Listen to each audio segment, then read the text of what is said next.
Assalamualaikum warahmatullahi wabarakatuh. Salam sejahtera semuanya. Perkenalkan, nama saya Saptri Masudi dari kelas MN20F. Sekarang saya akan sedikit menjelaskan tentang penganggaran untuk perencanaan dan pengendalian pada mata kuliah akuntansi manajemen dengan dosen Bapak Dr. Anes Gustian Juanda. Materi yang pertama yaitu peran penganggaran untuk perencanaan dan pengendalian. Yang pertama itu planning atau bisa disebut perencanaan, yaitu proses mengidentifikasi tujuan dan tindakan yang diperlukan untuk mencapainya. Yang kedua yaitu budgeting atau anggaran, yaitu ekspresif kuantitatif suatu rencana yang dinyatakan dalam tujuan fisik, satuan fisik atau keuangan atau kebudayaan. Yang terakhir yaitu controlling atau pengendalian, yaitu proses menetapkan standar, memperoleh umpan balik mengenai kinerja yang sesungguhnya dan melakukan korelasi apabila kinerja menyimpang dari rencana. Materi selanjutnya yaitu keterkaitan perencanaan operasi dan pengendalian. Jadi yang pertama itu perencanaan, yaitu rencana strategi, kemudian menjadi tujuan jangka panjang, kemudian tujuan jangka pendek, kemudian barulah ada anggaran. Setelah itu ada operasi, yaitu produksi, penjualan dan pelayanan. Setelah itu menjadi semuanya yaitu pengendalian, yaitu membandingkan hasil sesungguhnya dengan hasil rencana yang direncanakan. Kemudian di sini ada jenis anggaran. Di sini ada 3 jenis anggaran. Yang pertama itu anggaran induk atau master budgeting. Kedua yaitu anggaran operasional atau operational budget. Dan yang ketiga yaitu anggaran keuangan atau financial budget. Kemudian ada materi sistem penyusunan anggaran. Di sini ada 3 poin juga. Yang pertama itu sistem penyusunan induk tradisional, yaitu pembuatan anggaran induk sebagian besar didasarkan pada anggaran induk tahun sebelumnya. Yang kedua yaitu zero based budgeting atau ZBB, yaitu manajer pusat bertanggung jawab harus menjustifikasi setiap aktivitas yang direncanakan dan taksiran biayanya seolah aktivitas tersebut baru pertama kali dilakukan.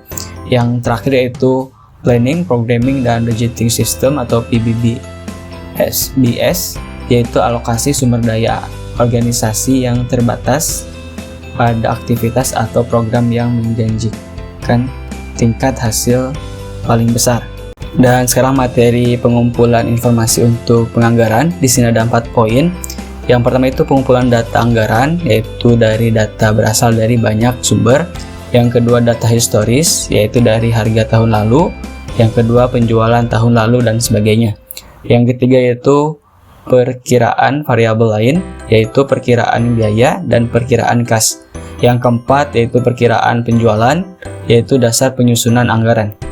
Selanjutnya yaitu penyusunan anggaran operasional. Di sini ada 11 jenis anggaran.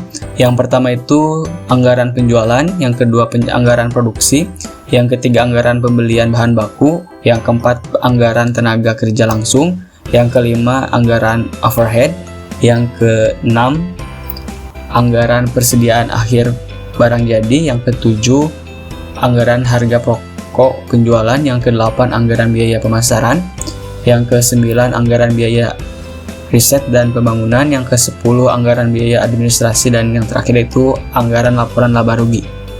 Materi yang terakhir yaitu kelebihan dan kekurangan proses anggaran induk tradisional. Sekarang kita bahas kelebihan proses anggaran induk tradisional. Di sini ada 5 kelebihannya. Yang pertama itu pendekatan yang disiplin terhadap identifikasi dan perencanaan masalah. Yang kedua arah dan tujuan bagi manajemen di semua tingkatan. Yang ketiga meningkatkan koordinasi aktivitas perusahaan. Yang keempat mekanisme untuk menggalangkan gagasan dan kinerja sama dari semua tingkatan manajemen. Yang kelima itu ukuran evaluasi kinerja yang sesungguhnya dan kemampuan manajerial pada para eksekutif. Dan yang terakhir itu kelemahan proses anggaran induk tradisional. Di sini ada 3 poin. Yang pertama berorientasi departemen dan tidak memperhitungkan keterkaitan antara departemen. Yang kedua statis dan tidak dinamis. Yang ketiga berorientasi pada hasil bukan pada proses. Mungkin cukup sekian yang bisa saya sampaikan. Mohon maaf apabila banyak kesalahan dalam penyampaiannya. Akhirul kalam, wassalamualaikum warahmatullahi wabarakatuh.